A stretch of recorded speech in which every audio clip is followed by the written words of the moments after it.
살아계신 하나님 아버지, 우리 하나님께서 십자가에 못 박혀 죽으신 후 3일 만에 부활하심으로 우리를 죄와 사망 가운데서 건져주신 부활 주일 아침에 여전히 우리를 사랑하셔서 예배 자리로 불러주시니 감사합니다.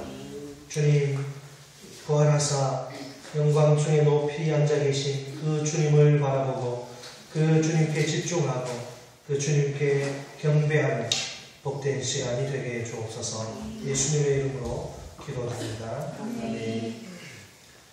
다 같이 찬송 160장 하나님 전해드리겠습니다.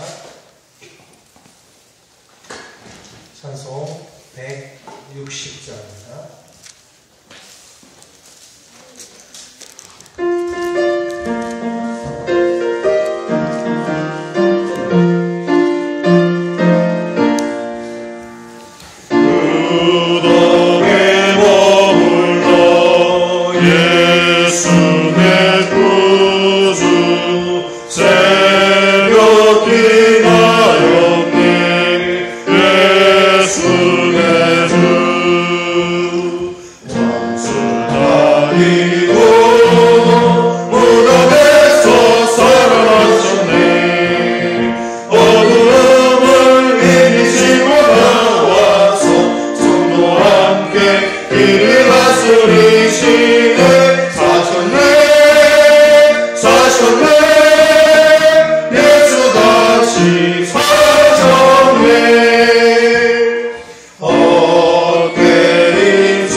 성시교독 133번 부활절입니다.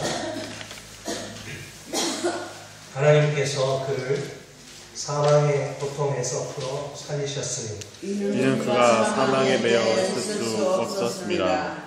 우리 주 예수 그리스도로 말미암아 우리에게 승리를 주시는 하나님께 감사하니 그러므로 내 사랑하는 형제들아, 전시하며 흔들리지 말고 항상 주의 일에 더욱 힘쓰는 자들이 되라. 이 말을 할 때에 예수께서 친히 그들 가운데 서서 이르시되 너희에게 평강이 있을지어다 하시니 그들이 놀라고 무서워하여 그 보는 것을 영으로 생각하는지라. 예수께서 이르시되 어찌하여 두려워하며 어찌하여 마음에 의심이 일어나느냐.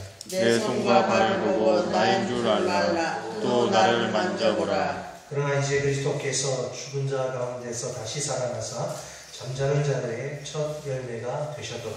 예수께서 이르시되 나는 부활이요 생명이니 나를 믿는 자는 죽어도 살겠고 무릇 살아서 나를 믿는 자는 영원히 죽지 아니하리니 이것을 내가 믿느냐. 이르되 주여 그러하리이다. 주는 그리스도시요 세상에 오시는 하나님의 아들이신 줄 우리가 아나이다. 아멘.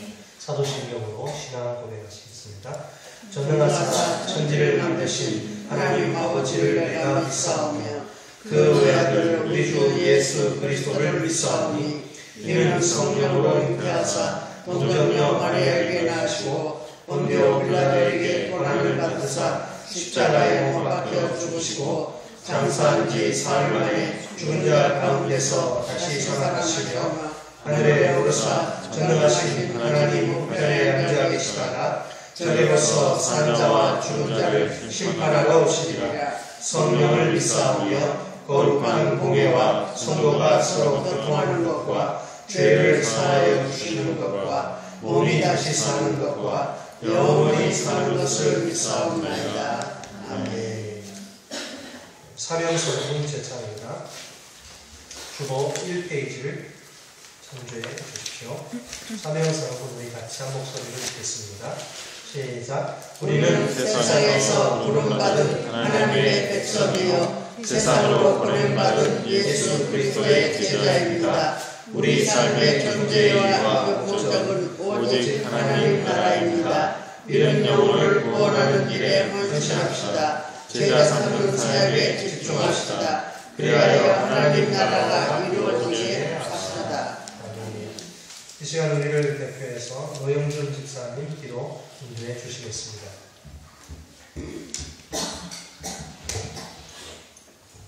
기도하시겠습니다.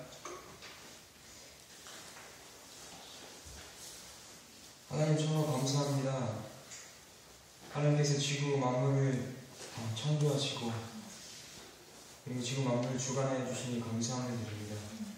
저희가 하나님께서 주신 모든 것들에 대해서 항상 감사하지만 저희가 독생자 아들 예수 그리스도로 하여금 죽은 자 가운데서 다시 살아나시고 그리고 부활하여금 저희들이 저 사망의 권세 가운데 저 하나님의 십자가의 피로 하여금 저희들 모든 죄 가운데 깨끗함을 주신 것에 너무나 감사함을 드립니다. 하나님께 온전히 1번 주를 한번 돌아보기 원합니다. 고난 주간 가운데 고난 주간이지만 아버지 세상 사람들과 똑같이 행동한 것도 있음을 고백하고 하나님께서 고통을 받으신 그 시간 가운데 저희가 머리로 알지만 정말 마음으로나 정말 우리 주관적으로 주님께 다가가는지 한번 주님 돌아보실 때 시간에 하나님께서 허락해 주시옵소서. 아버지께서 십자가에 보일하여 저희들에게 많은 깨끗함을 주셨지만 저희들은 항상 죄에 억눌려 있고 그리고 저희가 맡은 그 짐을 지고 항상 어려울 때가 있음을 고백합니다. 주님께서 십자가에 보일하여 저희들에게 많은 것을 내려놓기 원하고 하나님의 십자가 안에서 저희들이 하나님 앞에 모든 것을 고백함으로 저희들 삶이 정말 하나님께서 원하시는 그리스도의 삶이 될 수 있도록 주님께서 인도하시길 원합니다. 저희가 하나님의 십자가에 너무나 감사하며 감격합니다. 그리고 어떻게 표현할 수 없을 만큼의 하나님께 감사함을 드립니다. 그리고 온전히 저희의 삶이 정말 예수 그리스도의 삶으로 살아가기 원하고 정말 닮아가기 원하며 항상 예배에 더욱더 집중하기 원하고 예배를 더욱더 반응하기 원하고 예배 더욱더 정말 소중함을 고백합니다.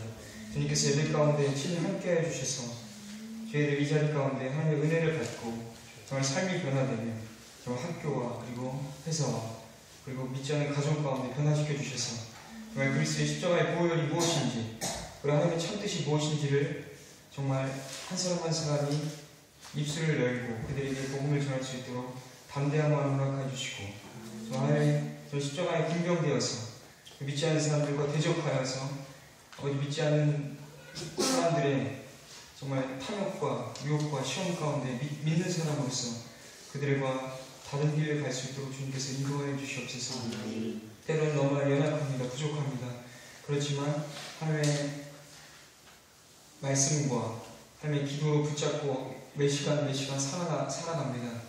주님께서 저희들 힘과 능력을 더하여 주시고 주님을 더욱더 바라고 주님을 더욱더 구할 때에 정말 기도로 계속하지만 때에 따라서 정말 말씀으로 주님께서 응답하여 주시길 원합니다. 정말 말씀이 더욱더 살아 숨쉬기 원하고 우리 말씀을 더욱더 주님을 묵상함으로 정말 일주일에 정말 풍성한 삶이 될 수 있도록 주님 인도하여 주시옵소서. 우리 담임 목사님에서 기도합니다. 아버지 재정적으로나 영적으로나 아버지 모든 일 가운데 주님께서 함께 해주시길 원합니다. 아버지 저희들이 인간의 눈으로 바라볼 때 정말 교회가 어려운 때도 있고 교회가 무엇이 부족한지 알면서도 못할 때가 있습니다. 그렇지만 하나님, 저희들은 하나님의 정말 축복인 아버지 저부터 중국하지 못하고 아버지 기도를 통하여서 많은 정말 마음의 감동으로 하여금 하나님께 헌신하는 아버지 헌신의 일꾼들과 그리고 헌신의 기도를 더하여 주셔서 정말 우리 목사님의 사역 가운데 서로 동참하고 서로 화답하며 서로 감사하며 서로 헌신하며 서로 모든 것을 선을 이루어서 협력하여서 아버지 우리 목사님의 사역 가운데 함께 해주시길 원합니다. 그리고 영육 간의 간절함을 허락하여 주시므로 하여금 정말 마음의 말씀을 더욱더 묵상함으로 더욱더 깊이 있는 말씀과 그리고 깊이 있는 하나님의 교통하심으로 하여금 정말 하나님의 축복의 통로가 될 수 있도록 주님 목사님 붙잡아 주시옵소서. 더욱더 무릎을 도와여 주시므로 하여금 우리 성도님들을 항상 삶을 놓고 기도할 때에 아버지 무엇이 필요하고 무엇이 부족하고 무엇을 더욱더 하나님께서 원하시는지 더욱더 목사님을 통하여서 말하여 주시길 원합니다. 함께하여 주시길 원합니다. 우리 한일교회 가운데 많은 것을 허락해 주시고 감사합니다. 우리 교회 가운데 더욱더 헌신하는 사람들을 세워주시고 우리 주일학교와 그리고 우리 본 예배와 그리고 반주자님과 알게 모르게 교회를 섬기고 있는 모든 분들 가운데 더욱더 영육간에 간구함 주셔서 정말 하나님의 일들 가운데 지치지 않고 새 힘을 얻고 항상 주님 일 가운데 헌신하는 시간 될 수 있도록 주님께서 붙잡아 주시옵소서. 주님, 오늘 부활주일입니다. 주님, 우리 목사님 말씀을 통하여서 저희가 새 삶을 얻고 새 힘을 얻길 원합니다. 주님께서 오늘 함께 해주길 믿사오며 예수님을 기도합니다. 아멘.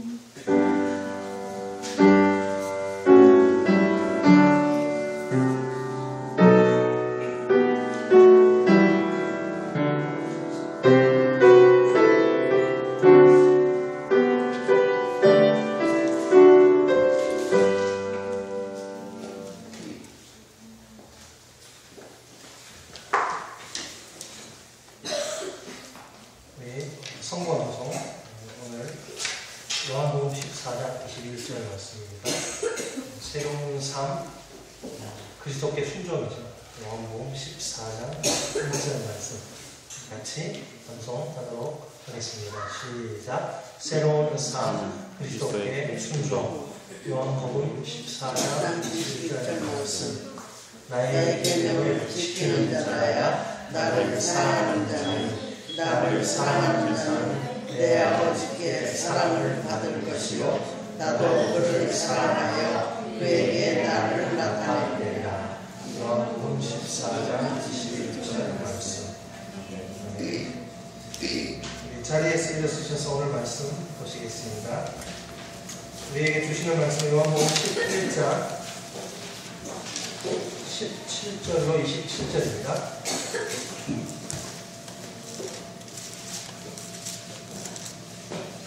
요한복음 11장 17절로 27절 말씀. 신약성경 165쪽입니다. 제가 만들어 읽겠습니다. 예수께서 와서 보시니 나사로가 무덤에 있은지 이미 나으리라. 베다니는 예루살렘에서 가깝기가 한 오리쯤 되매 많은 유대인이 마르다와 마리아에게 그 오라비의 일로 위문하러 왔더니 마르다는 예수께서 오신다는 말을 듣고 곧 나가 맞이하되 마리아는 집에 앉았더라. 마르다가 예수께 여짜오되 주께서 여기 계셨더라면 내 오라버니가 죽지 아니하였겠나이다. 그러나 나는 이제라도 주께서 무엇이든지 하나님께 구하시는 것을 하나님이 주실 줄을 아나이다. 예수께서 이르시되 내 오라비가 다시 살아나리라.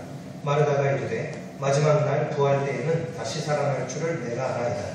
예수께서 이르시되 나는 부활이요 생명이니 나를 믿는 자는 죽어도 살겠고 무릇 살아서 나를 믿는 자는 영원히 죽지 아니하리니 이것을 내가 믿느냐. 이르되 주여 그러하외다. 주는 그리스도시요 세상에 오시는 하나님의 아들이신 줄 내가 믿나이다. 아멘. 같이 기도하겠습니다. 전능하신 하나님 아버지, 우리가 주님의 말씀을 듣기 원합니다. 부활하셔서 하나님 보좌 우편에 앉아 계신 주님, 우리의 영의 눈과 귀를 여시고 특별히 부활의 말씀을 밝히 깨달을 뿐만 아니라 이 말씀 붙들고 이 어두운 세상 가운데서 믿음으로 승리하는 주의 백성들이 될 수 있도록 인도해 주옵소서. 성령께서 우리를 말씀의 진리 가운데로 온전히 인도하여 주시기를 원하오며 예수님의 이름으로 기도드립니다. 아멘.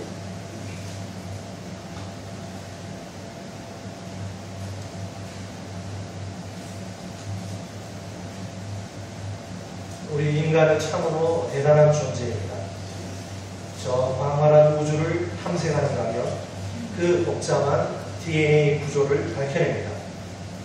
달나라에 가는가 하면 생명을 복제해내기도 합니다. 과학기술 문명의 발달이 어떤 깜짝 쇼를 하게 될지 아무도 예측할 수 없습니다. 핸드폰 한 가지만 보더라도 그 발전 속도는 엄청납니다. 지금 우리가 사용하는 스마트폰이라는 것, 이거 정말 획기적인 발명품입니다. 단순한 통화 기능과 문자 송수신 기능이 전부이던 핸드폰과 비교가 되지 않습니다. 핸드폰의 발전 과정을 가만히 한번 생각해 보십시오. 다들 깜짝 놀란 경험이 몇 번 있지요?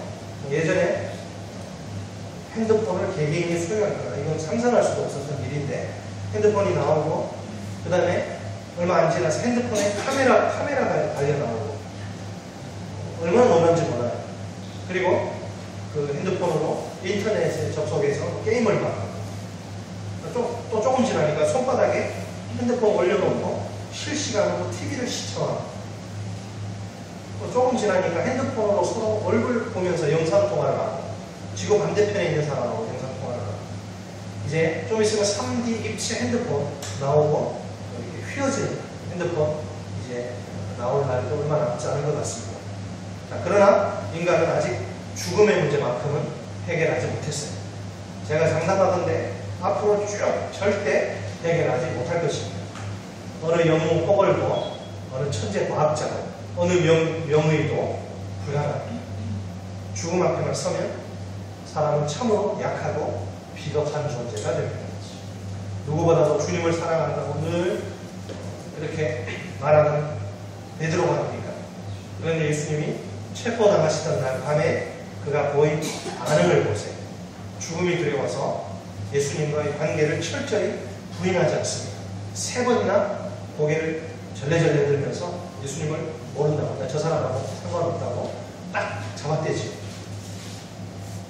천하의 베드로가 목숨을 구걸하게 비겁한 졸장부가 되다니. 이것이 나약한 인간의 모습입니다. 히브리서는 이런 인간을 가리켜서 죽기를 무서워하고 한평생 매여 종노릇하는 모든 자들이라고 말합니다. 보통 여러분 사람은 젊으면 젊을수록 죽음을 먼 미래, 먼 훗날의 일로 생각합니다. 또 바쁘게 사는 사람들 역시 죽음에 대해서 심각하게 생각하지 않습니다. 그러나 죽음은 우리 곁에 가까이 있습니다.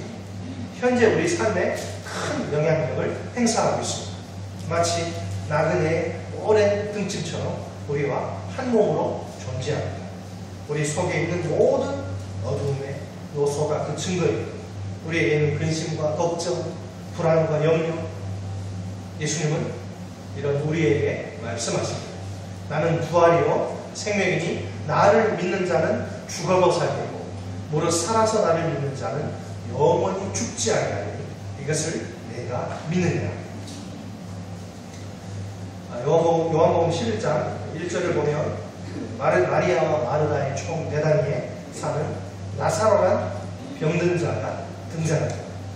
나사로 가족은 예수님과 아주 각별한 사이입니다. 본문 속에서 우리는 그 증거를 쉽게 찾을 수 있습니다. 본문 2절을 보면 나사로의 누인 마리아는 어떤 여자예요? 향유를 주님께 붓고 머리털로 주의 발을 닦던 자입니다. 주님을 특별히 사랑하는 자죠. 본문 3절을 보면 나사로의 누이들이 나사로를 주님이 사랑하시는 자라고 부릅니다. 본문 5절을 보면 본래 예수님은 마르다와 그 동생 나사로를 사랑하십니다. 본문 11절을 보면 예수님은 나사로를 가리켜 우리 친구라고 하십니다.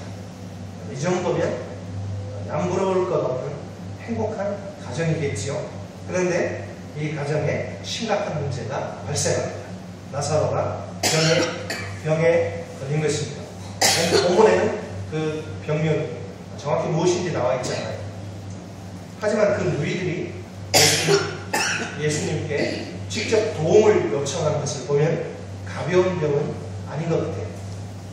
나사로의 누이들은 지금 마음이 몹시 급합니다. 시간을 좀 끌다가니 사랑하는 나사로가 죽을 수도 있기 때문이죠. 그래서 아주 급하게 사람들을 예수님께 보냅니다. 그들의 말을 들어보세요. 본문 3절 말씀입니다. 주여 보시옵소서, 사랑하시는 자가 병들었나이다. 이것이 무슨 말입니까? 당장 오셔서 병들어 죽어가는 나사로를 고쳐달라는 것입니다. 예수님이 오시기만 하면 나사로가 깨끗이 고침받을 수 있다는 말입니다. 누이들의 입장에서 보면 정말 당연한 요청이죠. 예수님이 진정으로 나사로를 사랑하신다면 지금 당장 나사로를 찾아오셔야 합니다. 시름시름 앓으며 죽어가는 그를 고쳐주셔야 합니다. 그런데 예수님의 반응은 아주 뜻밖이에요. 더 정확히 말하면 충격적입니다. 아무도 예상하지 못한 반응이죠. 예수님은 즉각 움직이시지 않습니다. 그 대신 그 계시던 곳에 이틀을 더 머무십니다. 자, 예수님이 베다니에 도착하실 때는 나사로가 죽어서 무덤에 들어간 지 이미 나흘이 4일이 지난 시간입니다. 원래 그 팔레스타인 땅, 예수님이 활동하시던 그 팔레스타인 땅은 아열대 기후였습니다. 아열대 지방은 높은 기온 때문에 단백질 분해 속도가 상당히 빠른 편입니다.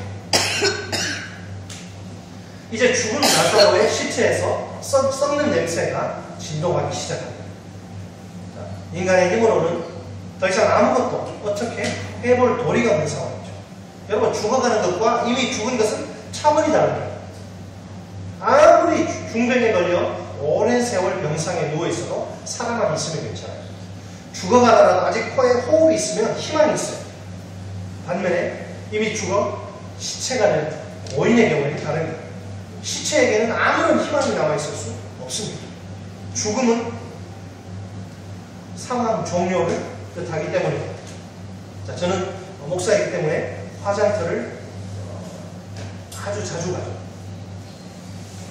많은 성도들이 죽어서 한 줌의 죄로 변하는 모습을 봅니다.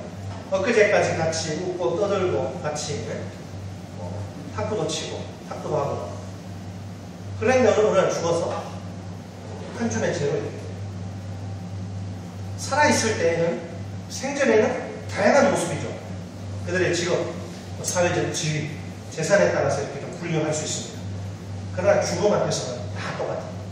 박사 학위도, 명예도, 재산도 아무런 차이를 만들지 못합니다. 여러분, 사람이 뭐냐? 사람의 본질은 흙이 흙으로 왔다가 흙으로 돌아가는 게 인생입니다. 어떤 경우에라도 이 진리를 망각해서는 안 됩니다.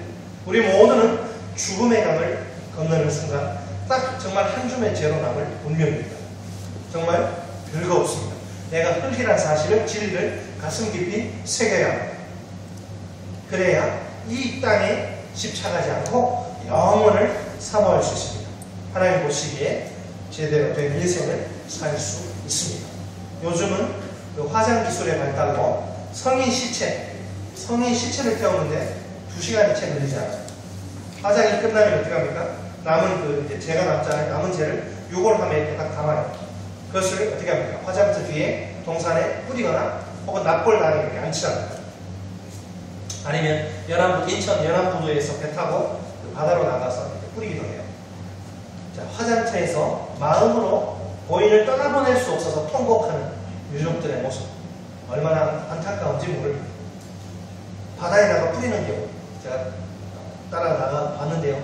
눈을 뜨고 볼 수가 없어요. 그러기 정말 안 했으면 좋겠어요. 대부분 꺼이꺼이 오열하다가 다 기절하고 말하는 부모가. 목사로서 제가 다른 것은 다 적응이 되는데 초상만큼은 적응이 안 돼요. 초상의 자리는 될 수 있으면 피하고 싶은 것이 솔직한 심정입니다. 죽음의 현장에서 풍기는 것은 절망의 냄새밖에 없어요. 그러나 인간의 절망은 곧 예수님의 스타트, 예수님의 시작입니다. 마르다는 예수님이 오신다는 말을 들어요. 급히 나가 예수님을 맞이합니다. 예수님을 만나자마자 울음 섞인 목소리로 이렇게 말합니다. 본문 21절 말씀입니다. 주께서 여기 계셨더라면 내 오라버니가 죽지 아니하였겠나이다. 32절 보세요. 32절 보니까 마리아도 마르다와 똑같은 말을 합니다. 그들이 지금 얼마나 예수님의 사랑을 의심하는지 알 수 있습니다.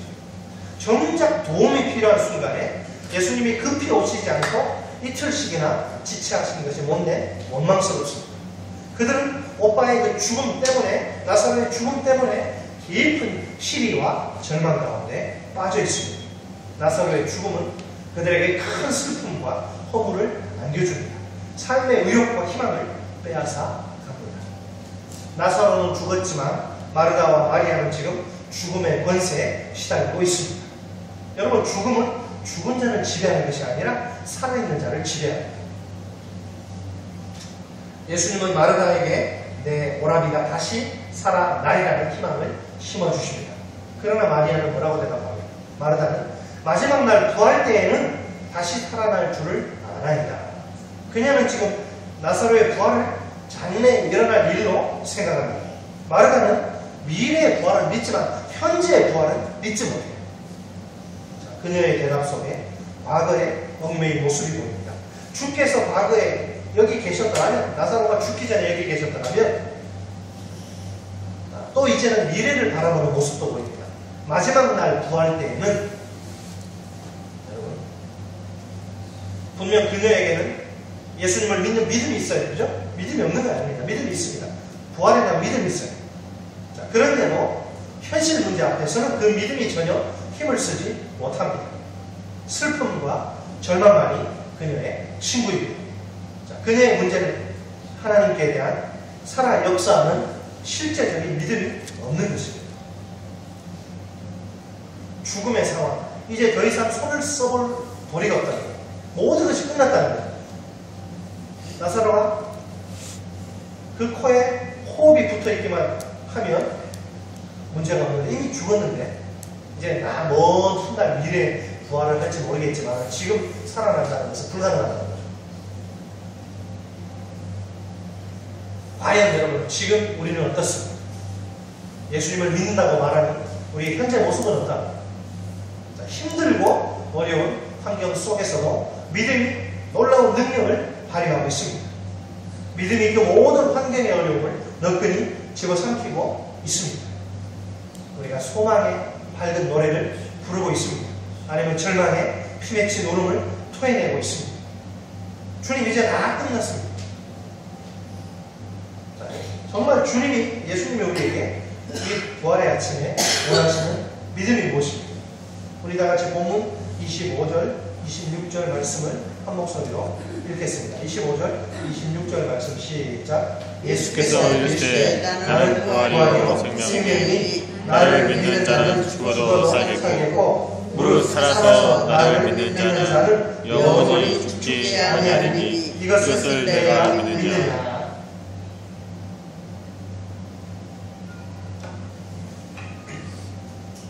영어로 간단히 이야기하면 I am the resurrection and the life. 자, 여기서 사용된 동사 현재형 동사예요. 현재형 동사. 나는 부활이요 생명이다. 현재형 동사예요. 바로 지금 이 순간, 지금 이 시간 예수님은 우리 모두에게 뭐예요? 부활이십니다. 지금 이 순간 예수님은 우리 모두에게 생명이십니다. 부활은 뭐? 부활은 죽음을 이기는 능력. 이제까지 그 어떤 인간도 죽음을 이기지는 못했어요. 그러나 부활은 죽음을 이기는 능력입니다. 생명은 뭐예요? 죽음을 박살내는 힘입니다. 여러분, 부활할 때 모든 죽음의 세력은 도망간다. 생명 앞에 모든 죽음의 앞잡이들은 달아납니다. 이 모든 사실을 진심으로 믿으십니까? 바로 이 시간 내가 부활의 능력을 체험해야 합니다. 지금 이 순간 내가 생명의 힘을 맛보아야 합니다. 왕년에 내가 신앙생활 잘했다. 왕년에 내가 내가 헌신하고 충성했다. 여러분 왕년은 웬만하면 다 아름다운 거예요. 그러나 믿음이란 왕년이, 믿음이란 과거가 아니라 미래도 아니라 믿음은 항상 현재예요. 현재. 아니 언제나 현재 진행합니다. 내가 지금 얼마나 주님을 사랑하느냐, 내가 지금 얼마나 주님을 위해 헌신하느냐, 이것이 원건이라는 거죠. 과거의 믿음은 더 이상 필요 없어요. 내 컴퓨터에 휴지통에 집어넣어야 돼요. 미래의 믿음? 내가 지금은 내가 바쁘고 내가 급하기 때문에 한 5년 후에 열심히 하겠습니다. 미래의 믿음? 당분간은 소용이 없어요. 그렇다고 날려버려서는 안 되겠죠. 내 문서 안에 저장시켜 놓아야 합니다. 언젠가는 꼭 사용할 것이기 때문입니다. 당장 쓸 수 있는 믿음이어야 합니다. 그러기 위해서 어떻게 합니까? 바탕화면 위에 깔려 있어야 합니다. 그래서 언제든지 클릭하면 달려나올 수 있습니다. 그래야지. 그 현재 믿음이 나를 도울 수 있습니다. 하나님이 우리 모두에게 현재 살아 역사하는 이런 믿음 주시기를 바랍니다. 자, 그러면 이 순서를 한번 생각해요. 예수님이 왜 생명보다 부활을 먼저 언급하실까요? 나는 생명이요 부활이요. 이래도 될 텐데 왜 나는 부활이요 생명이요? 우리 인생들에게 부활이 먼저 필요하기 때문입니다. 이미 죽어버렸다. 이미 죽어버렸어.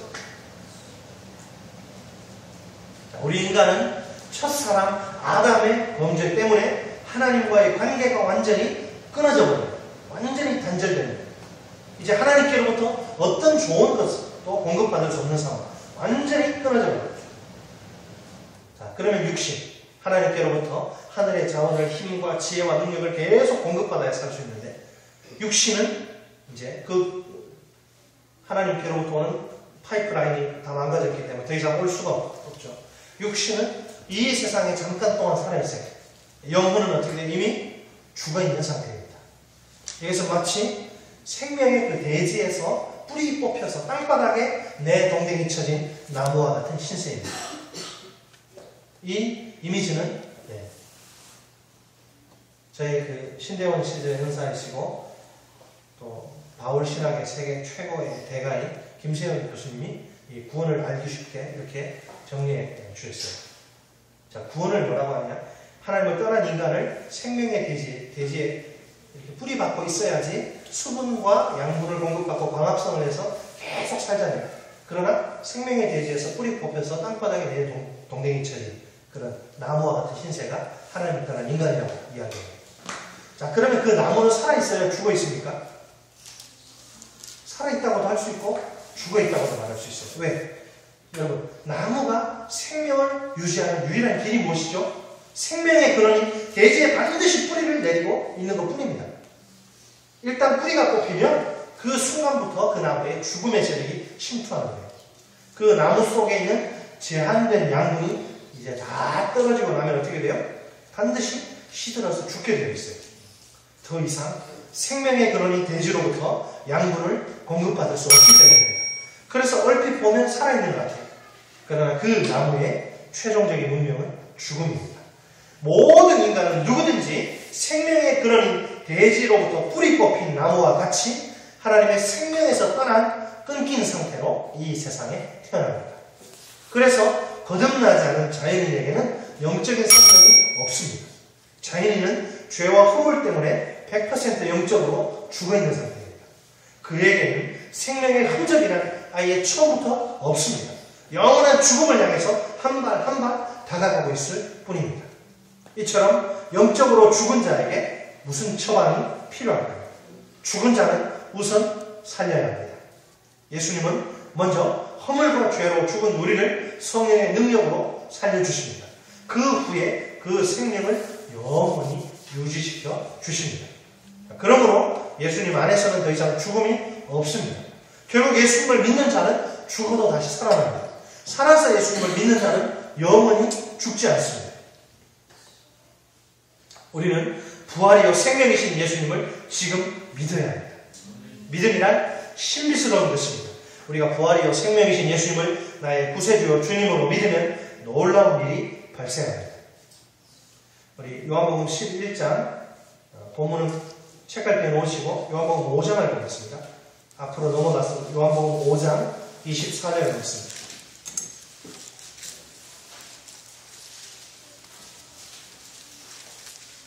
요한복음 5장 24절 말씀.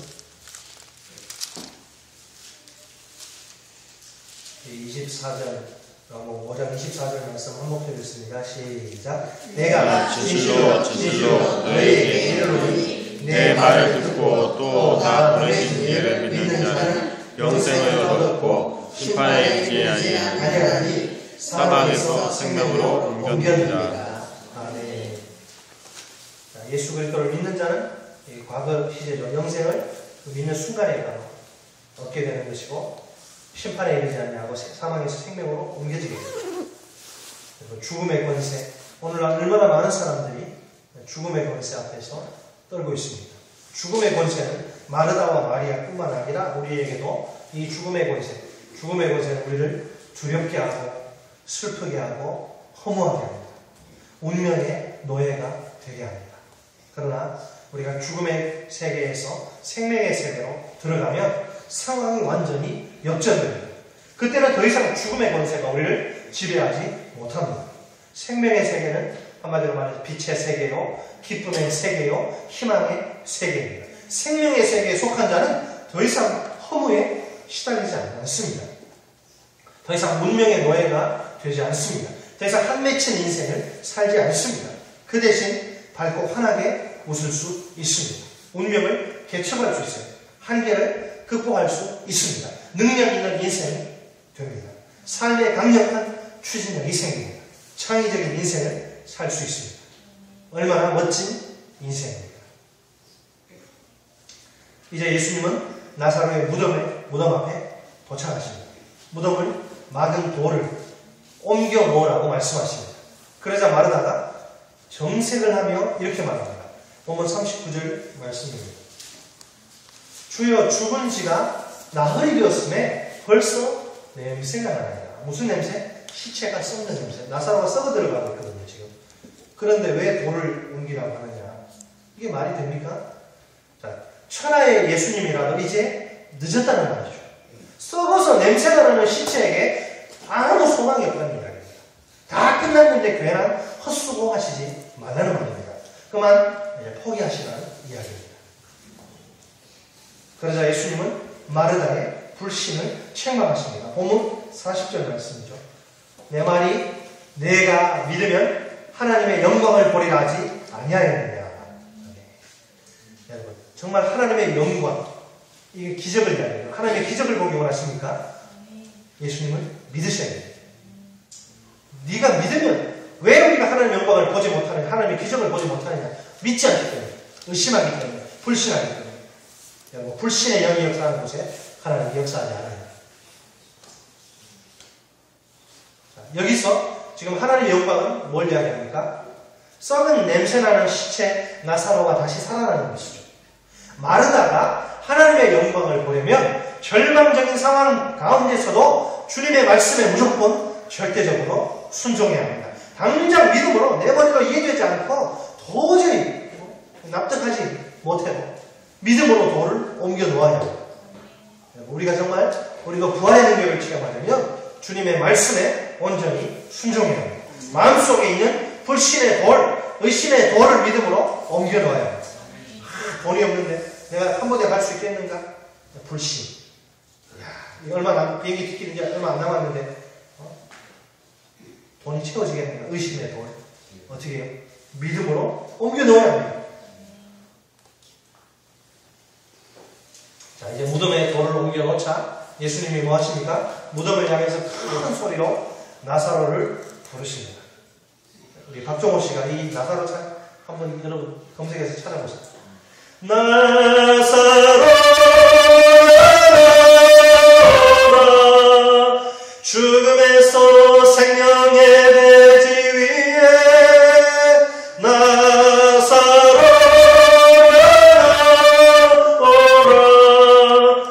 그 찬양을 들으면 예수님이 직접 나타나셔서 나사로에게 이야기합니다. 나사로야 나오라. 여러분 죽은 시체가 말을 들을 수 있어요? 들을 수 없어요. 그런데 여러분 우리 주님이 나사로에 나오라 하니까 죽은 나사로가 예수의 음성을 듣습니다. 그 자리에서 벌떡 일어나요. 여러분, 이미 죽어가는 시체가 죽은 지 나흘에서 단백질 합성되면서 막 썩어가던 그 시체가 다시 살아난 거예요. 어떻게 이런 말도 안 되는 일이 발생할 수 있을까요? 우리 인간의 이성으로 이해할 수 없는 뭐가 일어났어요? 기적이 일어난 셈입니다. 놀랍게도 그 시체를 이렇게 붕대 같은 걸로 이렇게 내었는데 수족을 그 배로 동행체를 이렇게 막 걸어 나오죠. 여러분, 예수님의 음성이 들리자 무엇이 임한 거예요? 부활의 능력이 임한 것입니다. 공포의 왕인 죽음은 즉시 예수님 앞에 항복 무릎을 꿇고 해야 합니다. 죽음은 더 이상 나사로를 무덤 속에 가둬놓을 수가 없습니다. 사로잡고 있던 나사로를 어쩔 수 없이 풀어줄 수밖에 없습니다. 우리 주님은 부활이십니다. 생명이십니다. 예수님은 이미 십자가에서 죽으시고 3일 만에 부활하심으로 사망을 영원히 완전히 파하셨습니다. 그래서 사도 바울은 사망을 향해서 담대하게 선포합니다. 죽음을 두려워하지 않고 바울이 뭐라고 합니까? 사망아, 너의 이기는 것이 어디 있느냐? 사망아, 너의 쏘는 것이 어디 있느냐? 오늘 이 세상은 마치 초상난 나사로의 집과 같아요. 대학 캠퍼스, 직장, 사회, 열방을 보십시오. 수많은 젊은이들이 슬픔과 분노와 절망 가운데서 울부짖고 있습니다. 대학을 졸업해도 취업을 할 수가 없어요. 값비싼 등록금을 갖다 바치고 죽으라고 공부했는데 이게 뭡니까? 다 그냥 졸업과 동시에 실업자가 돼요. 실업자. 젊은이들 뿐만이 아닙니다. 장년들도 노년들도 마찬가지입니다. 직장 다니고 있지만 미래에 대한 불안을 떨쳐버릴 수가 없습니다. 은퇴 후에 경제적인 대책이 없어서 막막합니다. 그 안에서 경험하게 되는 근심과 걱정과 염려, 죽음이라는 건 한계에 다 갇혀서 살고 있는 거죠. 세상은 시체가 썩어 냄새나듯이 온갖 죽음의 악취를 풍기고 있습니다. 죽음의 악취가 뭐예요? 근심, 걱정, 염려, 불안, 두려움. 오늘 먹고 있는데 내일 무엇을 먹을까? 염려. 오늘 옷 입고 다니면서 내일 무엇을 입을까? 오늘 자식 교육시키고 있으면서 얘 고등학교로 대학 가면 어떻게 교육시킬까? 이게 다 죽음의 냄새랍니다. 예수님은 이런 세상에 오십니다. 부활이시오 생명이신 예수님은 우리의 이름을 부르시면서 명령하십니다. 나사로가 아니라 우리 이름을 부르시면서 나오라! 나오라! 나오라! 우리는 지금 어디에 있습니까? 나사로처럼 무덤에 갇혀서 근심의 무덤, 염려의 무덤, 불안의 무덤 꼼짝 못하고 있지 않습니다. 무덤은 우리에게 도무지 어울리지 않습니다. 우리가 있어야 할 곳은 무덤이 아니라 생명의 대지, 사명의 땅입니다. 우리 속에 있는 어둠의 요소가 무엇입니까? 이 시간 하나님 앞에 정직하게 다 고백하시기 바랍니다. 하나도 빠뜨리지 않고 다 내려놓으시기 바랍니다. 우리 주님이 부활의 권능으로 몰아내 주실 것입니다. 예수님은 우리에게 허무와 절망의 무덤에서 어서 일어나라고 말씀하십니다. 근심과 걱정과 염려와 운명과 무기력의 무덤에서 빨리 나오라고 명령하십니다. 그것에 더 이상 가만히 누워있어서는 안 된다고 말씀하십니다. 우리 모두 주님의 음성을 들어야 합니다. 부활의 능력을 경험해야 합니다. 죽음의 세계에서 빠져나와야 합니다. 그래야 생명력이 넘치는 힘찬 인생을 살 수 있습니다. 우리의 이름은 시체가 아닙니다. 예수 그리스도의 제자입니다. 캠퍼스와 직장과 사회와 열방에서 풍기는 죽음의 악취를 맡을 수 있어야 합니다. 잃어버린 영혼들의 울부짖음을 들을 수 있어야 합니다. 먼저 부활의 능력을 경험한 우리가 그곳으로 가야 합니다. 그들에게 부활의 복음을 선포해야 합니다. 우리 하나님이 그들을 부활의 능력으로 살리실 것입니다. 우리 모두 이 부활절에 생명을 살리는 축복의 통로가 됩시다. 우리 끝으로 옆 사람을 바라보면서 손을 뻗어서 한번 축복했으면 좋겠습니다. 옆으로 또 우리 서로 보면서 당신은 저를 따라주세요. 당신은 생명을 살리는 축복의 통로입니다. 축복의 통로입니다. 아멘. 기도하시겠습니다. 이 시간 여러분 오늘 부활주일입니다. 예수께서 십자가에 못 박혀 죽으시고 장사 진행받으셨다가 3일 만에 사망의 권세를 깨뜨리시고 승리하신 부활주일입니다. 우리 주님은 우리가 부활의 권능을 힘입고 힘차게 또 밝게 긍정적으로 살기를 원하십니다. 이 시간 먼저 우리 마음속에 있는 그 죽음의 요소들을 주님 앞에 내려놓기를 바랍니다. 주님, 내 속에 근심이 있습니다. 염려가 있습니다. 걱정이 있습니다. 불안이 있습니다. 내 장래가 불안합니다. 주님, 내가 이런 죽음의 권세 아래 눌려서 내가 정말 답답하고 괴롭습니다. 주님, 이 시간 부활의 주께서 그 권능으로 내 속에 있는 모든 죽음의 악취들을 다 물리쳐 주옵소서. 내게 생명의 능력을 주옵소서. 이 시간 우리가 부활의 권능을 덧입는 시간 될 수 있도록 주님, 내 속에 부활하신 능력으로 역사해 주옵소서. 정말 죽음의 모든 요소들을 다 몰아내 주시고 내가 그 부활의 권능 힘이고 힘차게 활기차게 주의 영광에 살게 해달라고 우리 같이 기도하시겠습니다. 살아계신 하나님 아버지, 감사합니다. 죽은 지 나흘에서 썩는 냄새나 나사로에게 찾아오셔서 나사로야 나오라 한마디를 말씀하시고 그를 죽음의 권세에서 해방시켜 주시고 생명의 예지에 그를 아버지 세워주신 그 주님을 우리가 묵상합니다. 아버지, 나사로가 죽었을 때 이제 모든 것이 끝났다고, 이제 우리에게 더 이상 그 어떤 희망도 남아있지 않다고 눈물 흘리며 또 한숨 쉬고 편식하고 절망하는 마르다와 마리아에게 찾아오셔서 너는 부활이요 생명이니 나를 믿는 자는 죽어도 살게 또 살아서 나를 믿는 자는 영원히 죽지 않고 살리라고 주님 말씀하시고 부활의 시간을 심어주었습니다. 주님이 부활의 권능으로 나사로를 만져주시며 나사로가 거짓말처럼 살아나서 생명의 대지로 나온 것을 기억합니다. 하나님, 우리는 부활의 주님을 믿는 주님의 자녀들입니다. 주님, 우리가 이 부활 주님 맞이해서 우리 속에 아직도 역사하는 모든 죽음의 세력들, 권세들을 주님 앞에 내려놓기 원합니다. 내가 근심과 걱정과 또 불안과 또 염려의 그 죽음의 권세 아래 내가 여전히 묶여있음을 이 시간 주님 앞에 고백합니다. 하나님 아버지, 불쌍히 여겨 주옵소서.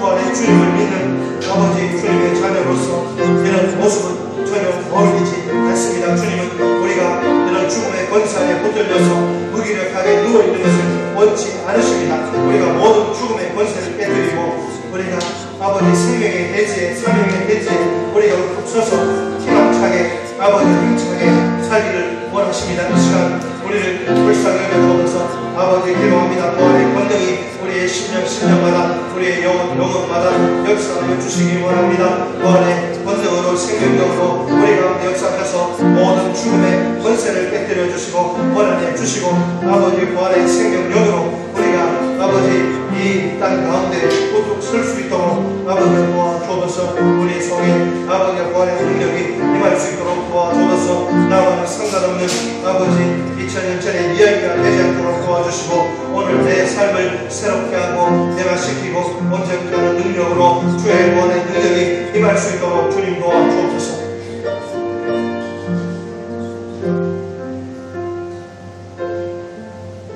한 가지를 더 놓고 기도합니다. 주님, 죽음의 권세가 지배하는 우리의 가정과 또 캠퍼스와 직장과 이 사회와 열방 가운데 주님 부활의 권능이 임하여 주옵소서. 온갖 썩은 냄새가 진동하는 우리 삶의 현장에 주님, 우리가 부활의 권능으로 나아가기 원합니다. 그곳에 부활의 생명력을 우리가 전하기 원합니다. 그래서 우리를 통해서 죽은 영혼들이 살아나고 죽음의 권세가